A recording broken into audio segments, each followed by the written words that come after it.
Hi friends अनेवरुक्कुम वणक्कम नाम इन्नैक्कु Madurai special mutton गोला उरुंडை எப்படி செய்யலாம்னு பார்க்கலாங்க ரொம்ப ரொம்ப டேஸ்டா இருக்குங்க கண்டிப்பா இதே மாதிரி ட்ரை பண்ணி பாருங்க வாங்க வீடியோக்குள்ள போலாம் அதுக்கு முன்னாடி நம்ம சேனலை சப்ஸ்கிரைப் பண்ணாத நண்பர்கள் ப்ளீஸ் சப்ஸ்கிரைப் பண்ணுங்க சப்போர்ட் பண்ணுங்க வாங்க இப்ப வீடியோக்குள்ள போலாம் கோலா உருண்டை செய்யறதுக்கு நான் இன்னைக்கு 15 சின்ன வெங்காயம் எடுத்துர்க்கேங்க 6 பூண்டு பல் பெரிய பல் எடுத்துர்க்கேன் 2 இன்ச் சைஸ்க்கு இஞ்சி தோல் உரிச்சு வச்சிருக்கேன் பாருங்க இந்த சைஸ்ல தேங்காய் பல் எடுத்துர்க்கேங்க இப்போ இதை எல்லாமே நம்ம கட் பண்ணி வச்சுக்கலாம் தேங்காய் பல்ல மட்டும் குட்டி குட்டியா கட் பண்ணிட்டு மிக்ஸி ஜார்ல 4 பல்ஸ் விட்டு துருவன மாதிரி எடுத்து வச்சிருக்கேங்க ஓரமா இருக்கட்டும் நெக்ஸ்ட் பாருங்க இந்த மாதிரி ஃப்ரையிங் கடாய் எடுத்துக்கோங்க 2 டீஸ்பூன் ஆயில் சேர்த்துக்கலாம் இப்ப ஸ்பைசஸ் எல்லாம் சேர்த்துடலாம் ஆயில் நல்லா காயட்டும் இப்ப 2 துண்டு பட்டை 3 கிராம்பு 2 ஏலக்காய் கொஞ்சமா கல்பாசி அன்னாசி பூ கொத்து மட்டும் நல்லா குட்டி குட்டியா கட் பண்ணிட்டு சேர்த்துக்கோங்க அப்பதான் மிக்ஸி ஜார்ல அரைப்படும் இப்ப ஸ்பைசஸ் எல்லாம் வெடிக்கவும் நம்ம எடுத்து வச்சிருக்கிற வெங்காயம் பூண்டு இஞ்சி எல்லாத்தையும் சேர்த்துடலாங்க சேர்த்துட்டு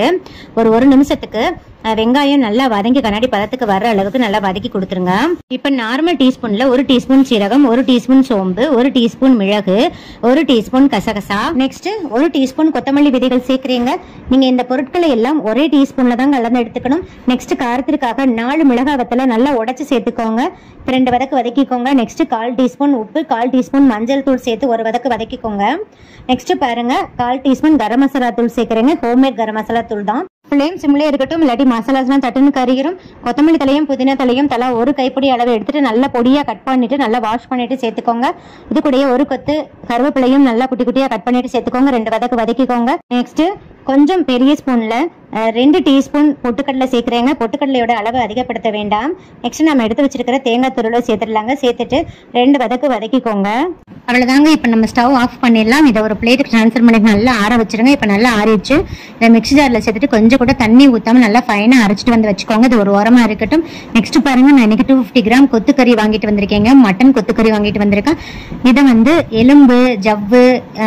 இந்த மாதிரிலாம் எதுவும் இல்லாம நல்லா கிளீனா வாங்கிக்கோங்க அதெல்லாம் வாங்கிட்டு வந்துட்டு மஞ்சள் தூள் உப்பு போட்டு நல்லா வாஷ் அவுட் பண்ணிருங்க 2-3 டைம் வாஷ் பண்ணிட்டு தண்ணி எல்லாம் நல்லா பிழிஞ்சிட்டு எடுத்து வச்சுக்கோங்க நீங்க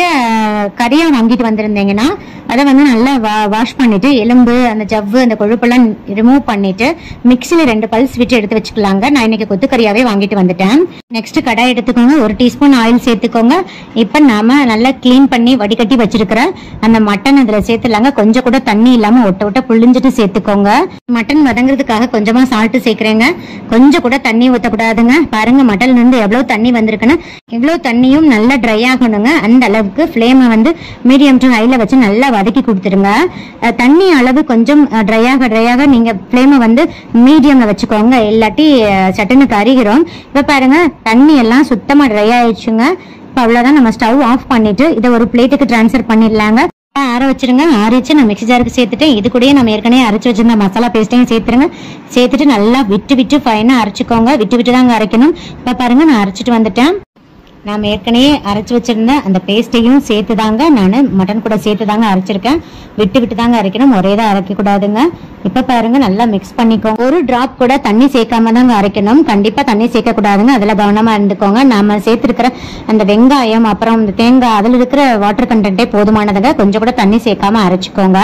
இப்ப நம்ம ஒரு முட்டையை உடைச்சு ஊத்திடலாங்க முட்டை கண்டிப்பா சேர்க்கணுங்க ஏன்னா முட்டை தான் நமக்கு இந்த நல்ல பைண்டிங்கா இருக்கும் அந்த உருண்டைகளை உருட்டி நம்ம எண்ணெயில பொரிச்சு எடுக்கிறச்ச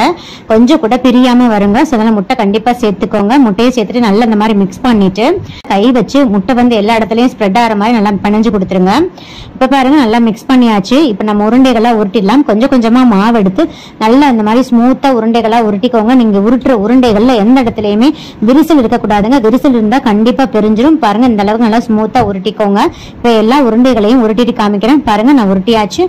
நெக்ஸ்ட் கடாய் எடுத்துக்கோங்க பொரிக்கிறதுக்கு தேவையான அளவு ஆயில் ஊத்திக்கோங்க இப்ப ஸ்டவ் ஆன் பண்ணிட்டு ஆயில் நல்லா காயட்டும் ஆயில் ரொம்ப காயக்கூடாதுங்க இந்த அளவுக்கு லைட்டா பபிள்ஸ் வரவும் நம்ம கொஞ்சமா போட்டு பார்க்கலாங்க ஃப்ளேமை வந்து சிம்ல வச்சுக்கோங்க போட்ட உடனே டக்குன்னு மேல எழும்புங்க இதான் கரெக்டான ஸ்டேஜ் இப்ப நம்ம உருண்டைகளை போட்டுடலாம் உங்க கடாயில எந்த அளவுக்கு கொள்ளுமோ அந்த அளவுக்கு போட்டுக்கோங்க இப்ப ஃப்ளேம் கண்டிப்பா சிம்ல தாங்க வச்சிருக்கணும் சிம்ல வச்சுதான் நம்ம இதை வந்து பொரிச்செடுக்கணும் ரொம்ப ஹைலயோ மீடியம்லயோ வச்சுங்க கண்டிப்பா பிரிஞ்சிருங்க போட்ட உடனே திருப்பி போடாதீங்க ஒரு நிமிஷத்துக்கு அப்படியே விட்டுருங்க இப்போ 1 நிமிஷம் கழிச்சு திருப்பி போடுங்க பாருங்க அந்த பக்கம் நல்லா சிவந்துருச்சு அதே மாதிரி திருப்பி போட்டு 1 ல இருந்து 2 நிமிஷத்துக்கு அப்படியே விட்டுருங்க இப்ப பாருங்க லைட்டா திருப்பி போடுங்க இதே மாதிரி எல்லா பக்கமும் நல்லா லைட்டா அப்படி கிளறி விட்டு ஃப்ரை பண்ணிக்கோங்க 2 ல இருந்து 3 நிமிஷம் ஃப்ரை பண்ணா போதுங்க ஏற்கனவே நம்ம வதக்கி சேர்த்திருக்கிறதுனால சீக்கிரம் வெந்துருங்க இப்ப பாருங்க நல்லா சிவந்துருச்சு நம்ம எடுத்துடலாங்க இதுக்கு மேல வேக வச்சீங்கன்னா கறிகிறோம் கண்டிப்பாக ஃப்ளேம் சிம்மில் தாங்க இருக்கணும். இதே மாதிரி எல்லா உருண்டைகளையும் நம்ம ஃப்ரை பண்ணி எடுத்துக்கலாங்க. பாருங்கள் ஃப்ரெண்ட்ஸ், ஃபைனலாக நம்மளோட மதுரை ஸ்பெஷல் மட்டன் கோலா உருண்டை ரெடி ஆயிடுச்சுங்க. ரொம்ப ரொம்ப டேஸ்ட்டாக இருக்குங்க. அதிக அளவு எண்ணெயும் குடிக்காது. ஏன்னா நம்ம ஏற்கனவே எல்லா பொருளையும் வதக்கி சேர்த்துருக்கிறதுனால எண்ணெயும் அதிக அளவு குடிக்காதுங்க. பாருங்கள், கருகும் போகாது. பொட்டுக்கடலையும் அதிகமாக சேர்த்தாதாங்க கருகி போயிடும். அதனால தான் நான் கம்மியாக சேர்த்துருக்கேன். அதுக்கு ஆல்டர்னேட்டிவாக முட்டை சேர்த்துருக்கிறதுனால பிரியாமல் வருங்க. சீக்கிரமே ஃப்ரை ஆயிரும். நல்லா கிறிஸ்பியாகவும் இருக்கும். கண்டிப்பாக மட்டன் சாப்பிடாத குழந்தைங்களுக்கு இந்த மாதிரி செஞ்சு கொடுங்க. கண்டிப்பாக விரும்பி சாப்பிடுவாங்க. ஏன்னா இதை மட்டனில் தான் செஞ்சுருக்கோன்றது கண்டுபிடிக்க முடியாது. அந்த அளவுக்கு ரொம்ப டேஸ்ட்டாக இருக்குங்க.